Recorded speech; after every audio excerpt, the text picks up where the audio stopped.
This week in comic books, we get a new story arc over in Batman, kind of reimagining the Joker. And something kind of came to light to me that I'm surprised nobody else has said, and that's the essence of Joker. What is he? And I kind of want to share that with you. I thought it was kind of interesting. Over in Marvel, we get Ultimate Black Panther, and we see a religious war. And are religious wars any different than any other war? Let's kind of break down that comic book and have a discussion.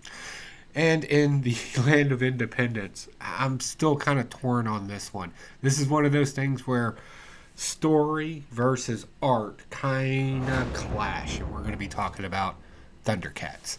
Number one, I was super excited about it, but I don't know. I'm just kind of stuck on something, and I want to have that conversation. That and a few other comic books. But as always, I have to try to sell you some coffee because I want you to have good coffee, good fresh coffee delivered to your house. Check this out.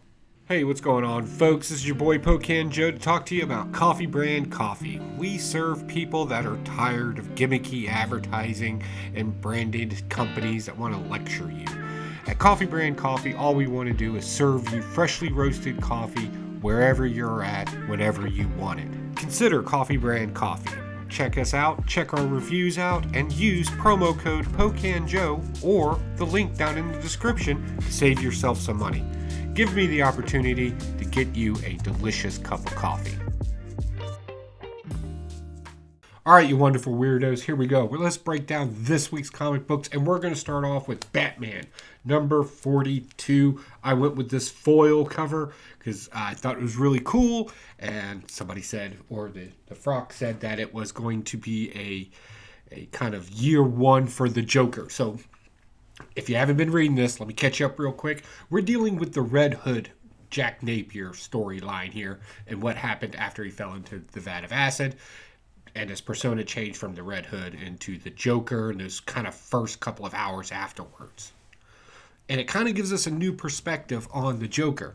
Now, I am one of those people that believes wholeheartedly that the Joker does not need an origin story. I believe he's just an existence, if that makes any sense. Like the wind or something like, or a hurricane just starting up. I always liked that aspect of him. But if we're going to go down a route with an origin story and then back up to the origin story, I'm inclined to read it. And what I found in this is when the Joker first started becoming popular again, everybody was trying to say, well, he's not really insane because, he knows what he's doing. He is the exact opposite. He's just hyper aware, right? They went that route. Okay, to some degree, by clinical definition and the DSMs, fine, I'll go with that.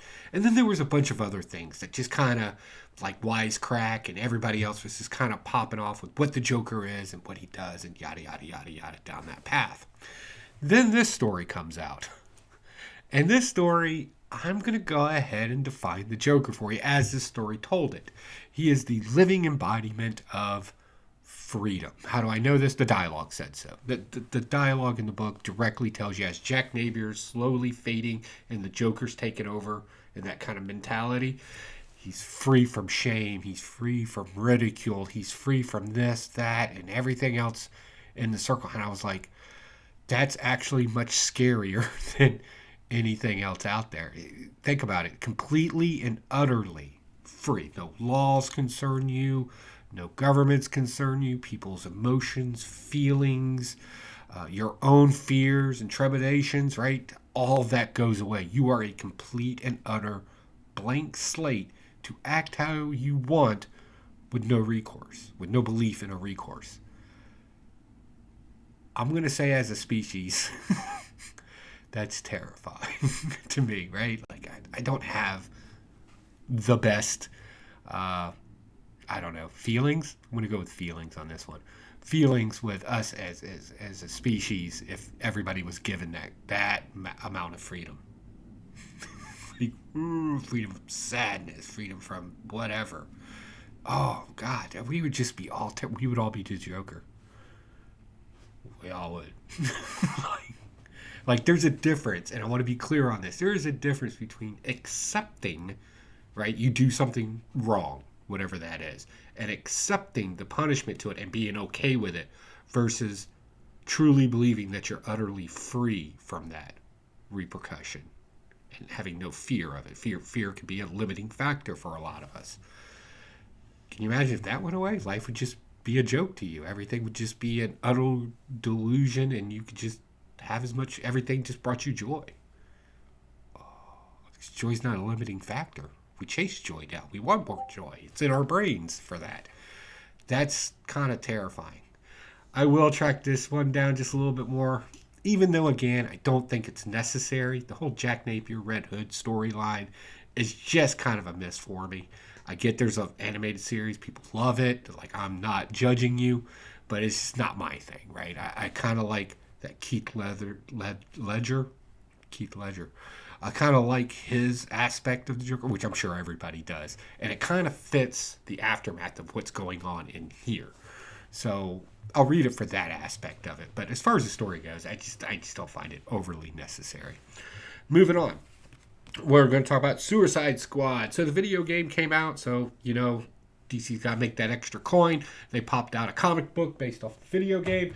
And it's pretty basic.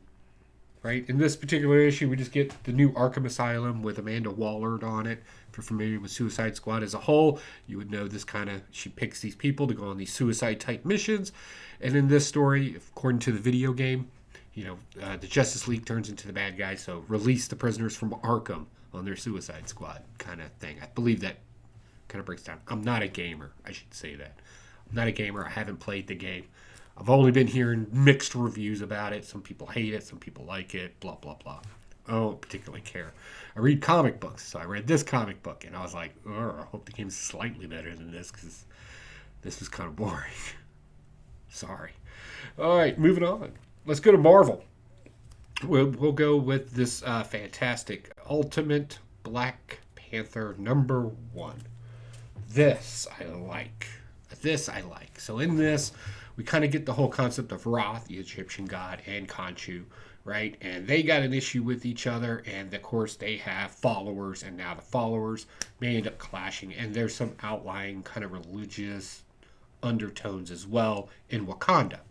So in the case here, Black Panther, being the king of Wakanda, has to protect his people outside of their little nation of Wakanda. Villages are being attacked by marauders who are religious zealots to some degree. Right? They believe in Ra. So there's going to be that. And then, of course, Black Panther knows who the avatar of Khonshu is. And, of course, that's Moon Knight. So we're probably going to get another, and I hate to say another, hopefully better kind of religious war battle kind of thing. But I really want them to kind of, I don't know. I really don't know the difference in a combat setting, the difference between a religious war and an actual country war, like a country has a problem with each other. Because on the battlefield, it all looks the same, right? So I kind of hope that this book will kind of take a look at the back end to that, so we can kind of understand why people of faith, right, would do these horrendous things. Like, justify the right to be bad in this. Right? We often hear this when we hear a villain monologuing about something.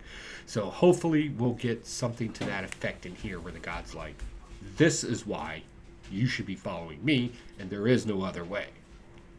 That sounds very religious to me, and I'm very interested in that. Moving on, let's talk about Wolverine M Knights. So this is great. I didn't think this would be great. I'll be honest with you. I was kind of on the fence about getting this, but this is great, especially if you like that classic X-Men series where you kind of got a lot of the Avengers and X-Men kind of teaming up on weird missions. In this one, you get, you get Captain America, you get Black Widow, you get Jubilee, Psylocke, I know she's a fan favorite, and of course, white suit wearing, eye patch himself, Wolverine in this one in his little Vegas outfit, looking like he should belong in Ocean's 11. Doing some really cool battles in here. We get a female Fury type group in here that are kind of heroes. We get those in here. And we got a couple of things launching off in here. We got the Hand, which is a problem, a super secret PSYOP mission going on, and some other things. And it's all done in that really classic X-Men style. It actually picks up from a classic X-Men story. I should mention that. I wrote it down for you. No, that's not it. We'll talk about that one here soon. This picks up from Classic X-Men 286. So kind of piggybacks off of that. Apparently they just left that storyline open, and now we're going to fill the plug with this story right here, which I like. Next, Fantastic Four. This is number 17. So this does something. You writers out there. It seems like every time I'm like, I don't find these kind of stories interesting, somebody takes up. It's like you watch my channel and you're like, I'm going to take up the challenge and see if you like this one. So normally I don't like time traveling stories. The reason why is because you're here, and anything to fix the problem, you can go infinitely that way and you can go infinitely that way, right? And this story kind of poked fun at that, or maybe just let you realize that you can, because the problem is with the past, present, and future is if you run your mouth in that, everything you say and do can be heard. Always and forever. So it's like, in this one they were like, hey, if we just keep our mouth shut, don't say anything, and fix the problem against Kang's alter ego, Rama Tut, then we should be able to defeat him in this way. Or how do you beat a time traveler? You let him think he won, which they did in here. This was great. Sue Storm gets called in to look at some skeletons. Come to find out they're her skeletons, and it was like during the Paleo time frame where, man first started coming across the Barren Straits into this area. Again, it still explained that extremely well, and I was super, super happy to see that. My Discord is going off for some reason. I just closed it. I don't know what's going on there, but we're going to keep rolling. Moving on to the next story. We got House of Slaughter number 21. One per store, ash can variant. I got the orange cover. I believe there was one other cover that kind of came out. Super happy to get this, and I'm kind of happy to get back into the House of Slaughter. I jumped out for a little bit because the story was getting a little dry to me. Luckily, you can pick this back up as they launch onto this story arc, get a fresh story arc, and you're not that far behind. All you have to really understand is that the organization is broken into houses, like in an org chart, and two of the houses have to combine to take care of two problems. One, a character by the name of Chance, and the other one, Erica, who have kind of broke away from the entire organization and kind of are seen as a threat. So now all the enemies of Chance are in one area. Instead of being scared, he's like, now we can take care of problems. I think that's absolutely great. I love this already. Plus, his hands is all bandaged up with an axe on it. He's still killing monsters. Yeah, so from Something is Killing the Children to the House of Slaughter to this new arc right here, I'm probably more interested in this new arc than I've been in anything else when it deals with this whole world. I know somebody out there is going to be like, did you read? Most of it I did. But this is good. All right, last but not least, Thundercats number 1 came out. First off, just take a second and breathe in this cover. Here it is live. Look at that artwork on there. Look at that. Do not be fooled. First off, there is 84 covers for this particular comic book floating around out there. And I'm a huge Thundercats fan. I have the original Thundercats number 1 sitting right over there. I love the Thundercats. I watched the cartoon when I was a kid. I've been dying to see a live action movie that I'm also kind of scared to watch too, because I don't know how they would even dare to mess that up. And the story in here is just a recap. If you don't know who the Thundercats are, they give you a quick update. You kind of get a personality sense from everybody, from Shatara being super fast, to Tigra being the scientist of the group, to Panther being more of a military type of guy, right? And then Lion-O being the young, zealous leader because he had to grow up really quick, but he still has the mindset of a kid. And then, of course, we get our famous mutants that are found. We see our first quick battle, and, of course, we see Mummer. So this thing kicks you off with a quick synopsis of who the Thundercats are, where they come from, why they're here, what is their internal conflict, as well as their external conflict that you're being introduced to. So why did I make the faces in the beginning? I am not a fan of the art in here. Like, look, I am not one to judge art. I can't draw. I can't paint. Like that. Those are not my skill sets. But when I think of the cartoon, the original comic book, even the independent stuff from the 90s, right? The Thundercats were always done in this very epic way, right? Like you see Shatara, right? Or Cheetah, whatever her name is, right? And yeah, you can make the sexy girl, blah, blah, blah, blah, but she also had this sense of speed and grace to her. That's why she had the form that she had. The scientist, looking like a scientist. But everybody muscular and tough and all that, right? 80s, 90s, muscles were everywhere. But there was just a certain, you could look at him and like kind of pick up on it. And this, I don't really know. I'm still going to read it because I'm a story guy, no doubt, right? So no harsh judgments there, but I think somebody just took a little too much liberty into this. I hope that's not like I'm not trying to hurt a feeling out there, but it is what it is. If you liked the artwork in it, please let me know in the comments down below. I just want to be sure I'm not alone on this. It's just a Poke and Joe thing. It's not an everybody thing. Like I said, I'm still going to pick it up because I like the story. Other than that, the only other thing that I picked up is I finally found this book. It's Care Bears number 13. Now you're probably thinking, why did you pick up a Care Bears book? You don't really strike me as a Care Bears kind of guy. And you would be right. Like, I don't even like Grumpy Bear. I think it's all trash. But this is the first appearance of Mad Balls. Yes. So yeah, super happy to have that. We'll put that in the 80s collection. I love these things, little squishy balls from the 80s. Love that stuff. So yeah, so it was super happy to get that.